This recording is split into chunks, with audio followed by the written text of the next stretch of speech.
चला आज आपण पिल्लूदर्शक शब्द शिकणार आहे। काय शिकणार आहे? पिल्लूदर्शक शब्द। पिल्लू म्हणजे काय रे?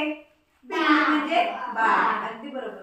जसं माणसाचं पिल्लू म्हणजे बाळ, तसं सगळ्या प्राण्यांच्या पिल्लांना नावं दिलेली असतात। माणूस एक प्राणी आहे, कुत्रा एक प्राणी आहे, मांजर एक प्राणी आहे की नाही?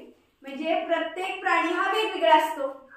मग हा प्राणी आपल्या लक्षात यावा, याच्या पिल्लांना विशिष्ट नाव असावं म्हणून आपण काय करतो, या पिल्लांना नावं देतो।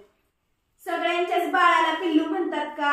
नाही। सगळ्यांच्या बाळाला पिल्लू म्हणत नाही। प्रत्येकाच्या पिल्लाला वेगवेगळे नाव आहे। काय काय नाव आहेत ते आता आपण पाहणार आहोत। बघा, आपल्या घोड्याच्या बाळाला म्हणतात शिंगरू। घोड्याच्या बाळाला म्हणतात शिंगरू। शिंगरू। घोड्याच्या बाळाला शिंगरू म्हणतात। पुढं गाढवाचं जे बाळ असतं किंवा गाढवाचं जे पिल्लू असतं त्याला म्हणतात तट्टू किंवा शिंगरू। तट्टू किंवा शिंगरू। गाढव आणि घोडा या दोन्ही प्राण्यांच्या पिल्लाला म्हणतात शिंगरू। आणि गाढवाच्याला आणखीन एक शब्द आहे तट्टू। काय शब्द आहे? तट्टू। बघा, कुत्र्याच्या बाळाला म्हणतात पिल्लू।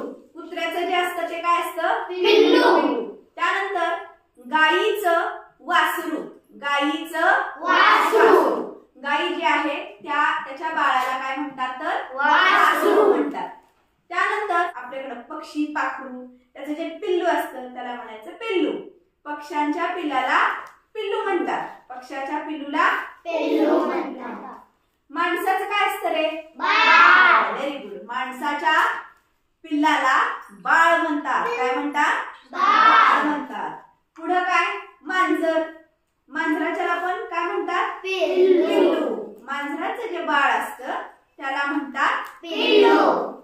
शेळी। बघा, काही काही गोष्टी आपल्याला लक्षात ठेवायला थोडीशी अवघड जातात। शेळी आणि मेंढी या दोघांचे जे पिल्ल आहेत त्यांची नावं लक्षात ठेवायला अवघड जातात, ती लक्षात ठेवायचं। शेळीचं जे बाळ असतं त्याला म्हणायचं करडू। शेळीचं बाळ असतं त्याला काय म्हणायचं? करडू। तुमच्याकडे सगळ्यांकडे शेळी आणि मेंढी आहे त्यामुळे तुम्हाला माहिती आहे शेळीच्या बाळाला काय म्हणायचं? करडू।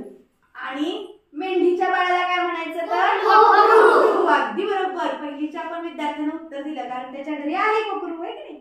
मेंढीच्या बाळाला काय म्हणायचं? कोकरू। मेंढीच्या बाळाला काय म्हणायचं? कोकरू। बघा, म्हैशी पण सगळ्यांच्या घरी असतात। गाईच्या बाळाला आपण वासरू शिकलो, म्हैशीच्या बाळाला काय म्हणतात? Very good. म्हैशी पण सगळ्यांच्या घरी आहेत म्हणून म्हैशीच्या बाळाला म्हणतात लेकरू।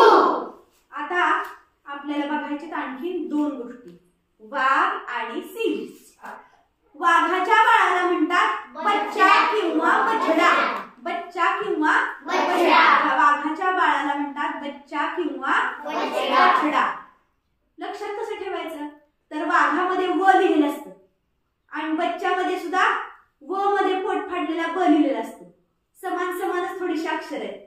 बच्चा किंवा बछडा हा शब्द वाघाच्या बाबतीत लक्षात ठेवायचा वला का ना वा, इकडे लक्षात ठेवायचा ब छा। बच्चा किंवा बछडा हे आपण लक्षात ठेवू शकतो। अशा पद्धतीने वाघ। आता सिंह। सिंहाचा छावा। सिंहाचा छावा। सिंहाचा छावा। आता पुढे बघा, हरिण। हरिण। हरणाच्या बाळाला म्हणतात पाडस। हरणाच्या बाळाला म्हणतात पाडस। त्यालाच अजून शावक सुद्धा म्हणतात। काय म्हणतात? शावक। पाडस, शावक। हरणाच्या बाळाला म्हणतात पाडस किंवा शावक। Very good. आता बघा, कोंबडी। कोंबडीच्या पण पिल्लाला पिल्लूच म्हणतात। कोंबडीच्या पिल्लाला पिल्लूच म्हणतात। बदकाच्या पिल्लाला सुद्धा पिल्लूच म्हणतात। बदकाच्या पिल्लाला पिल्लूच म्हणतात। त्यानंतर डुक्कर। डुकराच्या पिल्लाला पिल्लूच म्हणतात। डुकराच्या पिल्लाला पिल्लूच म्हणतात। हत्तीच्या बाळाला सुद्धा पिल्लू म्हणतात। हत्तीच्या बाळाला सुद्धा पिल्लू म्हणतात। अशा पद्धतीने आज आपण पिल्लूदर्शक शब्द पाहिले। पिल्लूदर्शक शब्द म्हणजे प्राण्यांच्या पिल्लांना दिलेली नावं असतात आणि ही नावं काही पाठ असतात, काही पाठ करावी लागतात। तर अशा पद्धतीने पिल्लूदर्शक शब्द आज आपण पाहिले।